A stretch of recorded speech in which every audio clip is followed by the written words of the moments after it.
Hello everyone. तो कैसे हैं आप लोग। आई होप कि आप सभी स्वस्थ होंगे, मस्त होंगे। दोस्तों आज किस क्लास में मैं डिस्कस करने वाला हूं IT electrician trade second year वाले स्टूडेंट्स के लिए ओरिजिनल क्वेश्चन पेपर। जितने भी कैंडिडेट्स जो इलेक्ट्रिशियन ट्रेड से हैं और चाहते हैं अपने सेकेंड ईयर मेन एग्जाम्स की शानदार तैयारी करना, तो गाइज आज इस क्लास को आप लोग एंड तक जरूर देखिएगा। दोस्तों यदि आप लोग फर्स्ट टाइम हमारे इस यूट्यूब चैनल पे हैं तो इसे सब्सक्राइब करें, साथ ही साथ बेल आइकन के बटन को जरूर प्रेस करें ताकि आईटी से रिलेटेड सभी यूजफुल वीडियोस रेगुलर आप सभी तक पहुंच सकें। तो दोस्तों स्टार्ट करते हैं आज का वीडियो। फर्स्ट क्वेश्चन जो है उसमें हमसे पूछा जा रहा है कंडक्टर सेमीकंडक्टर। कंडक्टर मतलब चालक, सेमीकंडक्टर मतलब अर्धचालक और इंसुलेटर मतलब कुचालक के रूप में एक मटेरियल तय करने के लिए मापदंड क्या है कि कोई भी पदार्थ जो है वो चालक है, कुचालक है या अर्धचालक है।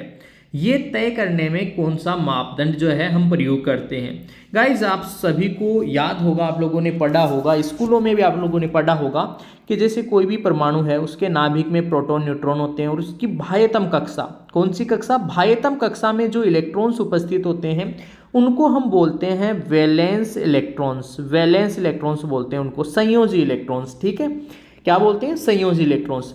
अगर अपने पास में वैलेंस इलेक्ट्रॉन्स जो है, संयोजी इलेक्ट्रॉन्स जो है अगर 4 हो, बाह्यतम कक्षा में कितने हो, 4 वैलेंस इलेक्ट्रॉन्स हो तो फिर वो सेमीकंडक्टर कहलाता है, अर्धचालक कहलाता है। अगर बाह्यतम कक्षा में 8 इलेक्ट्रॉन्स हो, 8 इलेक्ट्रॉन्स का मतलब होता है पूर्ण रूप से भरी हुई कक्षा रहेगी, और पूर्ण रूप से जब भरी हुई कक्षा रहेगी तो वो पदार्थ जो है वो कुचालक की तरह का बिहेवियर करता है, एक तरीके से कुचालक कहलाता है। ठीक है, हाँ, इसके अलावा अगर बाह्यतम कक्षा में 1, 2 या फिर 3 या फिर 5, 6, 7 इलेक्ट्रॉन्स हो तो फिर वो चालक कहलाता है। यानी कि गाइस हम ये इस बात से हम ये कंफर्म करते हैं कि उसकी बाह्यतम कक्षा में कितने इलेक्ट्रॉन्स हैं, और बाह्यतम कक्षा में जो इलेक्ट्रॉन्स होते हैं उनको वैलेंस इलेक्ट्रॉन्स कहते हैं। वैलेंस इलेक्ट्रॉन्स मतलब संयोजी इलेक्ट्रॉन्स। तो संयोजी इलेक्ट्रॉन्स जो है वो मापदंड है जिससे हम ये निर्धारित करते हैं कि कोई भी पदार्थ जो है वो चालक है, कुचालक है या फिर अर्धचालक है। इसीलिए गाइस इस क्वेश्चन का राइट आंसर आएगा परमाणु के संयोजकता इलेक्ट्रॉन्स का अस्तित्व, कि उस परमाणु में कितने संयोजकता इलेक्ट्रॉन्स है। राइट, तो बी जो है इस क्वेश्चन का करेक्ट आंसर हो जाएगा। बढ़ते हैं दोस्तों नेक्स्ट क्वेश्चन की ओर। नेक्स्ट क्वेश्चन है क्वेश्चन नंबर 2। 70% दक्षता और 0.8 पावर फैक्टर पर 2 HP single phase motor 240 volt का इनपुट करंट क्या होगा। गाइज इस जो है यहाँ पे देखिए बहुत ही बेसिक सा एक क्वेश्चन पूछा गया है। यहाँ पे आपके पास में HP ये पावर दिया हुआ है, वोल्टेज दिया हुआ है, ठीक है, और पावर फैक्टर जो है वो भी दिया हुआ है, P बराबर VI cos फाई होता है, P बराबर VI cos फाई, ठीक है, और दक्षता भी दे रखा है, एफिशिएंसी भी। ठीक है, तो यहाँ से जो है आप लोग जो है फॉर्मूले में वैल्यूज पुट करके अगर इस क्वेश्चन को कैलकुलेट करोगे तो यहाँ पे करंट का जो मान है वो आ जाएगा अपने पास में 11 एम्पियर। तो राइट आंसर हो जाएगा ऑप्शन डी। बढ़ते हैं साथियों इसके बाद में नेक्स्ट क्वेश्चन। उद्योगों में किस प्रकार की machine multi motor electric drive के साथ प्रदान की जाती है, प्रयोग की जाती है। ठीक है, ये बोल रहा है कि किस प्रकार की मशीन, कौन सी मशीन ऐसी होती है जो मल्टी मोटर इलेक्ट्रिक ड्राइव में प्रयोग होती है। मल्टी मोटर इलेक्ट्रिक ड्राइव में जो है guys rolling machine, multi motor electric drive जो है वहां पे हम रोलिंग मशीन जो है उसका यूज करते हैं। राइट आंसर हो जाएगा ऑप्शन बी। करेक्ट आंसर हो गया ऑप्शन बी। देखिए इसके बाद में है next question. Next question number 4। Winding में टेप का उद्देश्य क्या होता है। वाइंडिंग में टेप यानी कि यहाँ पे जो है एक तरीके से जो चिपकाने वाली टेप है उसकी बात कर रहा है ये। What is the purpose of tapes in winding. Winding में टेप का उद्देश्य क्या है। रैप द कंडक्टर, कंडक्टर्स जो है उनको लपेटना, कंडक्टर्स को क्या करना, लपेटना। ठीक है, यहाँ पे जो टेपिंग निकाली जाती है वाइंडिंग में से उसकी बात नहीं कर रहा है ये, क्योंकि उसके अकॉर्डिंग देखिए यहाँ पे ऑप्शन नहीं है, तो टेप से कोयल को बांधते भी नहीं है, स्लॉट को इंसुलेट टेप से नहीं करेंगे, खुले कंडक्टर को इंसुलेट ये भी नहीं हो जाएगा, कंडक्टर को लपेटना। ठीक है, कंडक्टर को लपेटना, ये इसका राइट आंसर हो जाएगा ऑप्शन बी। बढ़ते हैं नेक्स्ट क्वेश्चन की ओर। कॉयल और ओवरहैंग, कॉयल और ओवरहैंग वाइंडिंग के लिए किस प्रकार की इंसुलेटिंग मटेरियल का चयन किया जाता है या का प्रयोग किया जाता है। तो गाइज वहाँ पे हम यूज़ करते हैं टेरेलिन थ्रेड। किसका यूज़ करते हैं? टेरेलिन थ्रेड का। कॉयल और ओवरहैंग वाइंडिंग के लिए हम टेरेलिन थ्रेड का यूज़ करते हैं। ऑप्शन ए इस क्वेश्चन का राइट आंसर होगा। नेक्स्ट क्वेश्चन नंबर 6 है, चित्र में दिखाए अनुसार एक्स से चिन्हित संपर्क का नाम क्या है? देखिए यार, यहाँ पे आप लोग समझिएगा, यहाँ पे दो डायग्राम बने हुए, एक हिंदी का पेपर और इंग्लिश, दो लैंग्वेज है इसमें, बाइलिंगुअल है ये, इसलिए जो है दो डायग्राम बने हुए हैं। दोनों में से कोई भी एक डायग्राम को आप लोग देख सकते हो। सेकंड वाला जो डायग्राम है वो भी सेम ही है, ठीक है। तो यहाँ पे जो है एक्स ये बना हुआ है और इस एक्स को हम क्या कहते हैं? देखो एक्स इसके लिए बोल रहा है और ये हमेशा ऑक्सिलरी कॉन्टेक्ट कहलाता है। इसको हम सहायक संपर्क भी बोलते हैं, सहायक संपर्क या फिर ऑक्सिलरी कॉन्टेक्ट। तो इसका राइट आंसर हो जाएगा अपना ऑप्शन बी, ठीक है। यहाँ पे देखिए ये जो है ना, ये तो मेन स्विच, ये नॉर्मली क्लोज स्विच है, ठीक है। ये अपना नॉर्मली ओपन स्विच है, ठीक है। ये ओवरलोड रिले है, ये 9 वोल्ट कॉइल है और ये जो साइड में रहता है ये होता है अपना auxiliary contact. Option B is the right answer of this question. Next question है, चित्र में दर्शाए गए एसी सिंगल फेस मोटर का नाम क्या है? ये एसी सिंगल फेस मोटर है और ये तो यार आप लोग देखते ही बता दोगे, रिपल्सन मोटर है। कौन सी मोटर है ये? रिपल्सन मोटर है। इसकी जो बनावट है उसको देखने से ही हमें पता चल रहा है कि ये रिपल्सन मोटर है। और सिंगल फेज इंडक्शन मोटर वाला जो चैप्टर है आपके सेकेंडरी इलेक्ट्रिशियन थ्योरी में, उस चैप्टर से ही ये क्वेश्चन है। यहाँ पे देखो यार, ये पोल्स है इसके और यहाँ पे बीच में जो है ये यहाँ पे इसका जो रोटर पोर्शन है वो यहाँ पे बना हुआ है, ठीक है। और ये रिपल्सन टाइप का जो है मोटर यहाँ पे शो हो रहा है, डायग्राम जो है वो रिपल्सन मोटर का बना हुआ है। नेक्स्ट देखो, क्वेश्चन नंबर 8 है, एसी मोटर में लंबी कोड वाइंडिंग न करने का कारण क्या है? देखो इजी सा क्वेश्चन है, बेसिक सा है। लॉन्ग कॉर्ड वाइंडिंग जो है is avoided in AC motor. Actual में एसी मोटर्स में हम शॉर्ट कॉर्ड जो वाइंडिंग है वो करते हैं, ठीक है। लॉन्ग कॉर्ड इसलिए नहीं करते क्योंकि अधिक वाइंडिंग तार की आवश्यकता होगी। किसकी आवश्यकता होगी? अधिक तार वाइंडिंग जो है ना उसकी जो है हमें आवश्यकता होगी। तो तार की खपत कम हो इसलिए जो है हम लंबी कॉर्ड वाइंडिंग नहीं करते हैं, उससे बचते हैं। हम शॉर्ट कॉर्ड वाइंडिंग जो है जनरली एसी मोटर्स में की जाती है। ऑप्शन ए इसका राइट आंसर हो जाएगा।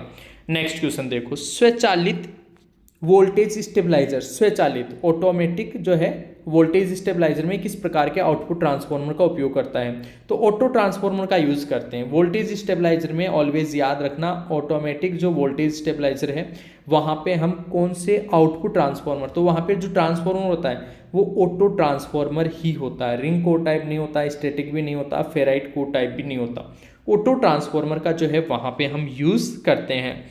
नेक्स्ट क्वेश्चन है, कोयले से उत्पन्न बिजली का नाम क्या है? कोयले से, देखो यार समझना, हाइड्रो ये जल से बनती है। किससे बनती है? जल से। सोलर ये सूर्य से जो सन एनर्जी है, सनलाइट जो है उससे बनती है। टाइडल जो है वो टाइड से बनती है, जो समुद्र के अंदर जो टाइड्स आते हैं उनसे बनती है। और कोयले से जो है वो थर्मल बनती है। कोयले से कौन सी बनती है? थर्मल। तो कोयले से उत्पन्न बिजली जो है वो थर्मल, राइट आंसर हो जाएगा option C. Next question number 11, unijunction transistor का मुख्य कार्य क्या होता है? दोस्तों यूजेटी, यूनी जंक्शन ट्रांजिस्टर का जो है ये यूज पूछा है, उसका उपयोग पूछा है। तो यूनी जंक्शन ट्रांजिस्टर जो है उसको हम एज ए रिलैक्सेशन ऑसिलेटर के रूप में काम में लेते हैं। तो राइट आंसर हो जाएगा यहाँ पे option C, relaxation oscillator. Option C इसका राइट आंसर हो जाएगा। नेक्स्ट क्वेश्चन देखिए, काफ़ी अच्छा क्वेश्चन है यहाँ पे और ये क्वेश्चन काफ़ी बार रिपीट भी हुआ है। काफ़ी बार जो है ये रिपीट हुआ है। 36 कॉइल्स है, 4 पोल है और 3 फेज हैं। डबल लेयर है डिस्ट्रीब्यूटिंग वाइंडिंग के लिए। कोयल की संख्या, कोयल ये रहा कोयल, ठीक है। पर कला पर पोल 2 बार ऑब्लिक है ना, तो इसको पर कला पर पोल बोलेंगे। तो ये देखिए यार इजी सी जो है इसका आंसर हो जाएगा 36 को हम 4 से डिवाइड करेंगे तो ये पर पोल आएगा। फिर पर फेज पूछ रहा है तो फिर हम 3 से डिवाइड कर देंगे तो ये जो है ये आएगा इसका 4 नाम 36, ठीक है। 9 को 3 से फिर से डिवाइड करेंगे तो 3 आ जाएगा। तो ऑप्शन जो है इसका बी करेक्ट आंसर हो जाएगा। ऑप्शन बी जो है इसका राइट आंसर हो जाएगा। नेक्स्ट क्वेश्चन देखो, जनरेटर का नाम क्या है यदि इसका क्षेत्र आर्मेचर के समांतर में जुड़ा हो? आर्मेचर के समांतर में, समांतर मतलब पैरेलल में। अब ये आर्मेचर है अपना, ठीक है, और आर्मेचर के अगर समांतर में इसका क्षेत्र मतलब फील्ड जो है तो उसे हम शंट जनरेटर बोलते हैं। कौन सा बोलते हैं? शंट। और ऑप्शन डी में जो है शंट यहाँ पे लिखा हुआ है, तो ऑप्शन डी इसका राइट आंसर हो जाएगा। राइट, चलो पढ़ते हैं नेक्स्ट क्वेश्चन की ओर। डीसी ड्राइव की तुलना में एसी ड्राइव का क्या फ़ायदा है? गाइस, डीसी ड्राइव की तुलना में एसी ड्राइव जो है वो फ़ायदेमंद होते हैं। इसके पीछे रीज़न ये है, इंस्टॉलेशन एंड रनिंग कॉस्ट जो है वो कम होती है। एसी ड्राइव की जो इंस्टॉलेशन मतलब जो लागत होती है ना, प्रारंभिक लागत, उसको लगाने की जो लागत है, उसको बनाने की लागत है, वो कम होती है, इसलिए राइट आंसर हो गया ऑप्शन ए। नेक्स्ट क्वेश्चन देखो, एक कंट्रोल पैनल वायरिंग में पीवीसी चैनल का उपयोग क्या है? अब पीवीसी चैनल है यार देखो, और पैनल वायरिंग है, तो पीवीसी चैनल है ना, pathway for electrical wiring and protection, बिजली के तारों और सुरक्षा के लिए। पीवीसी चैनल का मतलब है, यूँ मान के चलो ऐसा एक बॉक्स, ठीक है, ऐसा एक बॉक्स, ये जो है चैनल, इसको चैनल बोलेंगे, जिसके अंदर जो है आपकी जो वायरिंग है, कंट्रोल वायरिंग, पूरी की पूरी वायरिंग इसमें से गुजरेगी, ठीक है। तो ये जो चैनल है ना, ये चैनल क्या कर रहा है? ये सुरक्षा कर रहा है, और बिजली के तारों की सुरक्षा के लिए रास्ता दे रहा है कि नहीं दे रहा, इसलिए जो है इसका राइट आंसर हो जाएगा ऑप्शन सी। नेक्स्ट क्वेश्चन देखो, लीकेज करंट प्रोटेक्शन को से बचाव के लिए, लीकेज करंट के लिए देखो, प्रोटेक्शन से बचाव के लिए वायरिंग सर्किट के साथ कौन सा सर्किट ब्रेकर, तो अर्थ लीकेज सर्किट ब्रेकर प्रयोग करते हैं वहाँ पे। इसका फुल फॉर्म हो जाएगा अर्थ leakage circuit breaker, earth leakage circuit breaker, ELCB, earth leakage circuit breaker, earth leakage circuit breaker, option A जो है इसका राइट आंसर हो जाएगा। नेक्स्ट क्वेश्चन देखो, विद्युत ऊर्जा को इलेक्ट्रोस्टैटिक ऊर्जा के रूप में संग्रहित करने के लिए किसका उपयोग किया जाता है? विद्युत ऊर्जा को देखो यार समझना, एक होता है इंडक्टर और एक होता है कैपेसिटर। याद रखिएगा दोनों चीज़ें। जो इंडक्टर है वो मैग्नेटिक फॉर्म में, चुंबकीय रूप में जो है ऊर्जा को संग्रहित करता है, और जो कैपेसिटर है ना वो क्या करता है, इलेक्ट्रोस्टैटिक रूप में ऊर्जा को संचित करता है। इलेक्ट्रोस्टैटिक कौन संचित करता है? कैपेसिटर।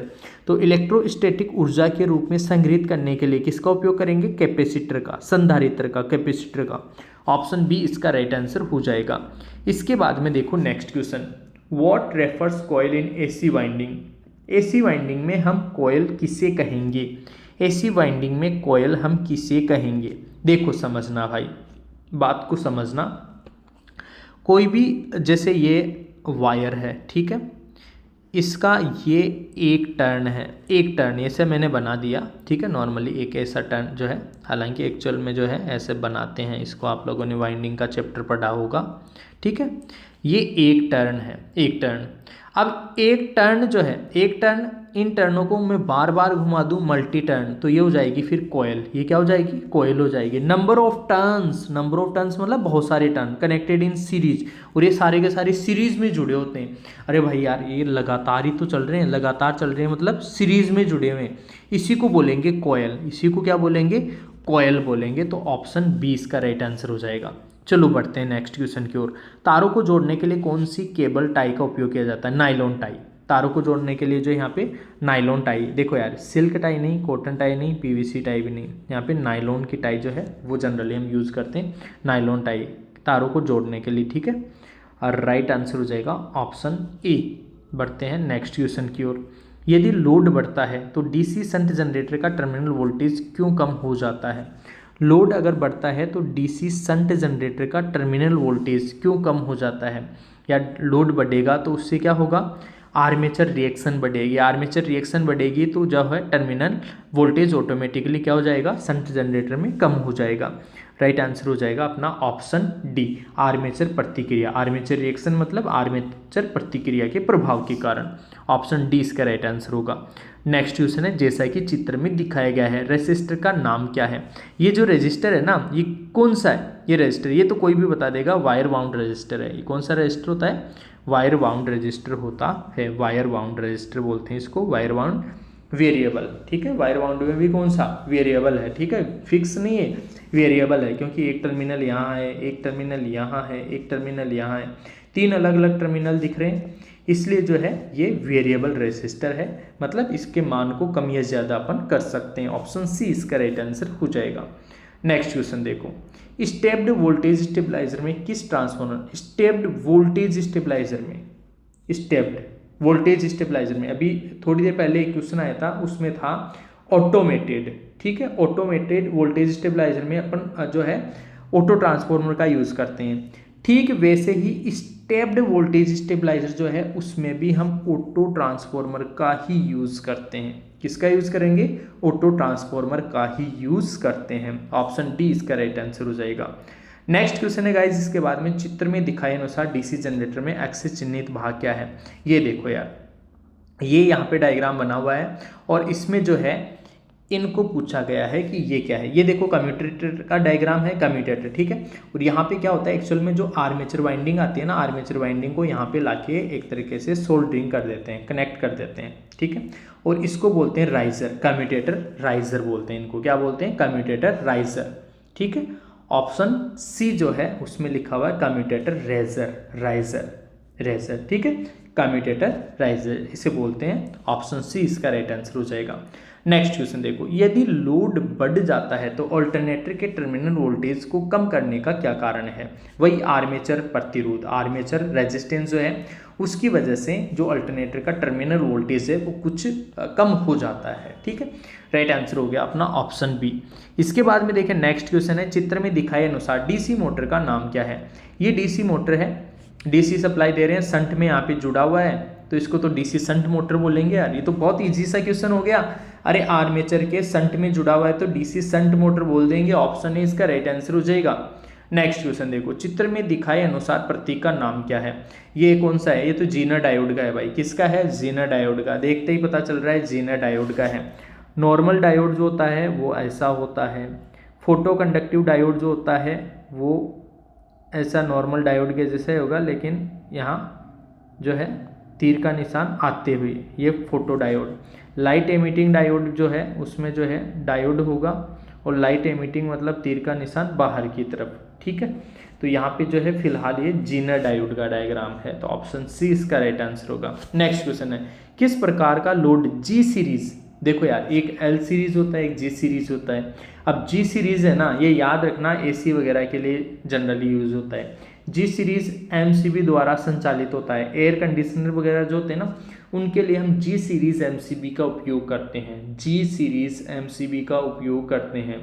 ऐसे अलग अलग सीरीज जैसे एल सीरीज भी होता है, क्वेश्चन पूछे जाते हैं, काफ़ी इंपॉर्टेंट है ये जो है एयर कंडीशन के लिए जो है अपना जी सीरीज। नेक्स्ट क्वेश्चन देखो, ये प्रतीक किसका है। अब ये लॉजिक गेट का सिंबल है यहाँ पे, और ये नॉर्मली देखो यार ध्यान से समझिएगा, जो है एक होता है अपना एंड गेट। एंड गेट में नॉर्मली ऐसा होगा एंड गेट, लेकिन अगर यहाँ पर यहाँ पीछे की तरफ यहाँ बबल लगा हो तो फिर ये नेंड गेट हो जाएगा। तो यहाँ देखो ये बबल लगा हुआ है और एंड गेट ये है ही, तो ये हो गया नेंड गेट। क्या हो गया, नेंड गेट। ऑप्शन सी इसका राइट आंसर हो जाएगा। ऑप्शन सी जो है वो इस क्वेश्चन का राइट आंसर हो जाएगा। नेक्स्ट क्वेश्चन देखो, सिंक्रोनस मोटर ऑपरेशन के लिए डीसी आपूर्ति क्यों आवश्यक है। सिंक्रोनस मोटर के लिए, अब सिंक्रोनस में देखो समझना, सिंक्रोनस में क्या होता है, आप लोगों का ये फील्ड होगा, इस फील्ड पे अपन को डीसी देनी होती है और यहाँ पे जो है आप लोगों का स्टेटर होता है, ठीक है। स्टेटर पे जो है हम 3 फेज एसी सप्लाई देते हैं, राइट। तो मोटर को सिंक्रोनस गति पर चलाने के लिए ऐसा करना पड़ता है। यहाँ पे हम डीसी देते हैं और यहाँ पे एसी देते हैं, राइट। तो इस ऐसा इसलिए करते हैं ताकि मोटर जो है सिंक्रोनस गति पर चले। और सिंक्रोनस गति का मतलब होता है इस स्टेटर के चुंबकीय क्षेत्र की जो चाल है उसी चाल पे रोटर जो है वो घूमने लग जाए, उसको बोलते हैं सिंक्रोनस गति, ठीक है। तो राइट आंसर हो जाएगा अपना ऑप्शन ए। राइट आंसर हो गया ऑप्शन ए। नेक्स्ट क्वेश्चन है, सोलर सेल में किस, अब सोलर सेल जो है वो देखो यार, सोलर सेल जो होते हैं ना वो अर्धचालक के बने होते हैं, या तो सिलिकॉन के या जर्मेनियम के। अब यहाँ ऑप्शन कौन सा है, सिलिकॉन लिखा हुआ है, तो ऑप्शन डी जो है इसका राइट आंसर हो जाएगा। और वैसे भी जनरली जो है सिलिकॉन का ही अधिकतर अपन उपयोग करते हैं। इलेक्ट्रिक पोल्स में प्रयुक्त क्रॉस आर्म का मुख्य उद्देश्य क्या होता है। देखो यार क्रॉस आर्म का मुख्य उद्देश्य, ये खंबा होता है, यहाँ पे ये क्रॉस आर्म होती है, क्रॉस आर्म के ऊपर जो है हम इंसुलेटर लगाते हैं, इंसुलेटर के ऊपर से तार गुजरता है, यहाँ इंसुलेटर लगाएंगे, इंसुलेटर के ऊपर से तार गुजरेगा, ठीक है। तो इंसुलेटर को रोकता है, ये क्या करता है, ओवरहेड लाइन पर इंसुलेटर होल्ड करता है, इंसुलेटर को रोकता है। ये इंसुलेटर जो होते हैं ना, कुचालक जो इंसुलेटर है, इनको रोकता है। तो राइट आंसर हो गया अपना ऑप्शन ए। नेक्स्ट क्वेश्चन देखो, जैसा कि चित्र में दिखाया गया है, कॉलर का कार्य क्या है। कॉलर का कार्य ये देखो, ये जो है ये भी एक इंसुलेटर, ये कॉलर का कार्य हमसे जो है यहाँ पे पूछा गया है।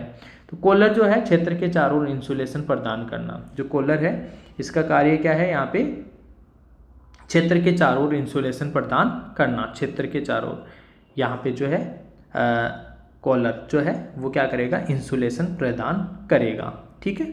नेक्स्ट देखो, नेक्स्ट क्वेश्चन है, डैम्पर वाइंडिंग के लिए किस मटेरियल। डैम्पर वाइंडिंग जो है वो कॉपर बार का उपयोग होता है। डैम्पर वाइंडिंग जो है वो किसकी बनी होती है, कॉपर बार की, तांबे की छड़ों की, ठीक है। राइट आंसर हो जाएगा अपना ऑप्शन ए। हाँ, आप लोग कमेंट करके बताना कि डैम्पर वाइंडिंग का उपयोग क्या है, ठीक है, ये आप लोग कमेंट करके बताओगे। नेक्स्ट क्वेश्चन देखो, जैसा कि नीचे चित्र में दिखाया गया है, सिंगल फेज मोटर का नाम क्या है। ये सिंगल फेज मोटर है, ये देखो यार, इसमें स्थायी रूप से कैपेसिटर जुड़ा हुआ है, ये पता चल रहा है स्थायी रूप से कैपेसिटर जुड़ा हुआ है। तो परमानेंट कैपेसिटर मोटर, कौन सी motor, permanent capacitor motor, option A जो है इसका राइट आंसर हो जाएगा। नेक्स्ट क्वेश्चन है, चित्र में दर्शाए गए प्रतीक का नाम क्या है। ये देखो 3 फेज इंडक्शन मोटर है, ये तो 3 फेज इंडक्शन मोटर। तो induction motor wound rotor 3 phase, wound rotor इसलिए क्योंकि देखो यार इधर भी इसके वाइंडिंग लगी हुई है ना, तो ये 3 फेज वाउंड रोटर मोटर है, वाउंड रोटर मोटर, ठीक है। ऑप्शन जो है बी इसका राइट आंसर हो जाएगा। Next question number 36, DC motor को चालू करने के लिए स्टार्टर्स की आवश्यकता क्यों होती है। डीसी मोटर को चालू करने के लिए स्टार्टर की आवश्यकता क्यों होती है, आर्मेचर करंट को कम करने के लिए, क्योंकि स्टार्टिंग में अधिक आर्मेचर करंट खींचती है। उस स्टार्टिंग आर्मेचर करंट को कम करने के लिए जो है हम स्टार्टर का उपयोग करते हैं। स्टार्टर जो है आसानी से मोटर को चलाता है। स्टार्टिंग में स्टार्टिंग धारा जो है उसको लिमिट करता है, कंट्रोल करता है, नियंत्रित करता है, सीमित करता है। तो reduce the armature current, option D इसका राइट आंसर हो जाएगा। इसके बाद में देखो नेक्स्ट क्वेश्चन, कौन सा रिले बिजली कट जाने के बाद भी अपने कांटेक्ट को उसी स्थिति में रखता है। गाइज उसे बोलते हैं लेचिंग रिले। क्या बोलते हैं, लेचिंग रिले। देखो यार ये बोल रहा है बिजली कट जाने के बाद भी अपने कांटेक्ट को उसी स्थिति में रखेगा, लेचिंग रिले कहलाता है। कौन सा relay, latching relay, option B इसका राइट आंसर हो जाएगा। नेक्स्ट और इस क्वेश्चन पेपर का लास्ट क्वेश्चन, आप सभी को पता है आपके थ्योरी में 38 क्वेश्चन आपसे पूछे जाते हैं, ठीक है। तो थ्योरी के 38 क्वेश्चन, 38 जो है इस क्वेश्चन पेपर का, ये ट्रेड थ्योरी, इलेक्ट्रिशियन थ्योरी का 38 जो है लास्ट क्वेश्चन। अल्टरनेटर के रोटर को डीसी प्रदान करने वाले उपकरणों का नाम। डीसी प्रदान करने वाले उपकरण को जो है हम किस नाम से जानते हैं, एक्साइटर, उत्तेजक के नाम से हम जानते हैं, उससे एक्साइटर या उत्तेजक बोलते हैं। और इसके लिए जो है हम डीसी शंट जनरेटर या फिर जो है बैटरीज का हम यूज़ कर सकते हैं, ठीक है। राइट आंसर हो जाएगा ऑप्शन बी। इस तरीके से ये यहाँ पे इलेक्ट्रिशियन थ्योरी के जो है मैंने 38 क्वेश्चन डिस्कस किए हैं।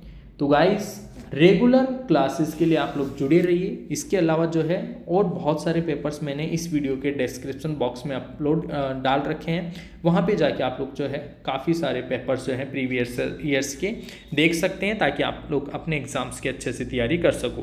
तो साथियों फिलहाल इस वीडियो में इतना ही, मिलेंगे आपसे नेक्स्ट वीडियो में, तब तक के लिए आप सभी को बहुत बहुत धन्यवाद।